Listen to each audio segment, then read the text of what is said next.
Вітаю! Ви на каналі StyleTime. Сьогодні на огляді годинник Festina. Модель із колекції Chronobike. Не знаю, чи подобаються вам велосипедні огляди, але я думаю, що це саме той випадок. Поки буду збиратися, напишіть, будь ласка, чи варто робити відео такого плану.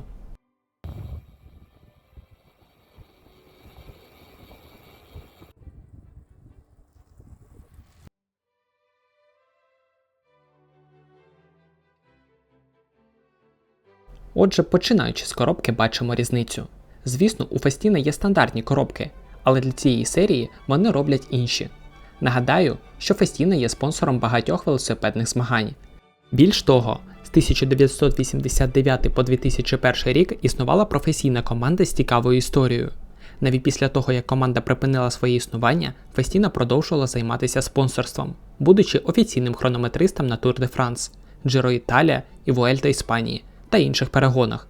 Наразі хронометрист Tour de France та Vuelta Іспанії Tissot, а Giro Italia – Tudor. Крім того, що це спонсори та хронометристи гонок, бренди випускають спеціальні та або лімітовані серії, що присвячені гонкам або спортсменам. Так я вже робив відео з Tissot, що присвячено словенському гонщику Прimožu Rogliču. А тепер давайте перейдемо до Festina.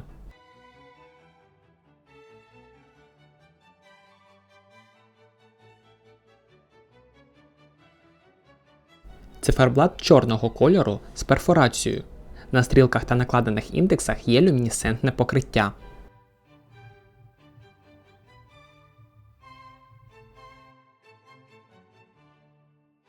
На циферблаті розташовані 3 додаткових лічильники. Давайте спершу запустимо хронограф верхньою кнопкою. Центральна секундна стрілка виділена червоним кольором. Лічильник хвилин хронографа на лівому циферблаті. Знизу винесено секундну стрілку годинника. Справа 24-годинний формат часу. Під ним вікно з індикацією дати. Логотип бренда та колекції розташовані зверху. В самому низу зазначено водозахист 10 бар. Годинник працює на японському механізмі Miyota 0S20. Це кварцовий калібр, тобто працює на батарейці. Батарейка розрахована на 4 роки роботи. Точність ходу плюс-мінус 20 секунд на місяць. Циферблат захищає мінеральне скло.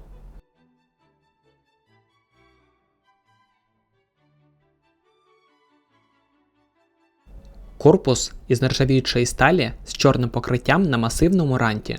Сатинування на бічних гранях та вушках поєднується з дзеркальною поліровкою. Кнопки хронографа та ключик також виділені чорним. Діаметр 47 мм, товщина 12,4 мм.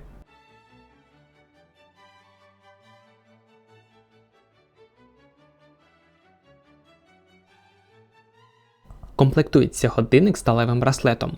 На особисту мою думку, це мінус. По-перше, тут штамповані ланки.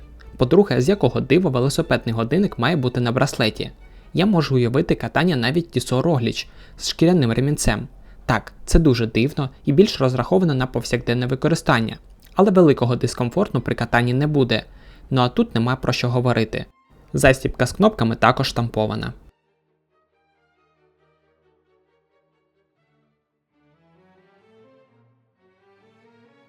Задня кришка загвинчується. І тут ми бачимо, мабуть, єдину відсилку до велотематики, не рахуючи коробку. Кришка стилізована під ротор гальм. Також є логотип Festina та гравіювання 120-ї річниці з дати створення бренду. Ось так виглядає на моєму зап'ясті. Годинник величезний для мого повсякдення, а про катання промовчу. Обхват руки 16 см.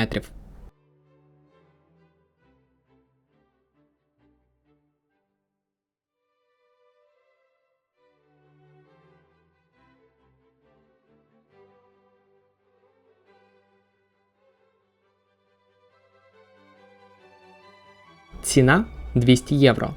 Ну який ми можемо зробити висновок? Є гарні, дуже яскраві моделі з каучуковими ремінцями. На жаль, бачив їх тільки на картинках. Але можу уявити, що навіть не дивлячись на розмір, годинник можна брати з собою на покатушку. Люди з більшою рукою не будуть відчувати дискомфорту, ну і виглядає цей годинник дуже стильно. У годинника на огляді з велотематики лише ротор на кришці.